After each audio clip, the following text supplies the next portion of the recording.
ತೆಂಗಿನಕಾಯಿ ಕೀಳುತ್ತಿದ್ದಾಗ ವಿದ್ಯುತ್ ಸ್ಪರ್ಶಿಸಿ ವ್ಯಕ್ತಿಯೊಬ್ಬರು ಮೃತಪಟ್ಟ ಘಟನೆ ವಿಟ್ಲದ ಅಳಿಕೆಯಲ್ಲಿ ನಡೆದಿದೆ.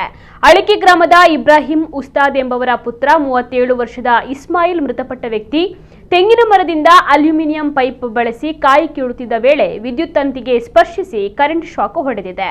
ಶಾಕ್ನ ತೀವ್ರತೆಗೆ ಇಸ್ಮಾಯಿಲ್ ಅವರು ಅಸ್ವಸ್ಥಗೊಂಡಿದ್ದು ಕೂಡಲೇ ಅವರನ್ನು ಆಸ್ಪತ್ರೆಗೆ ಸಾಗಿಸಿದರೂ ಬದುಕಿಸಲಾಗಲಿಲ್ಲ ಎಂದು ತಿಳಿದು ಬಂದಿದೆ. ಮೃತರು ಪತ್ನಿ, ಪುತ್ರಿ ಮತ್ತು ಪುತ್ರನನ್ನ ಅಗಲಿದ್ದಾರೆ.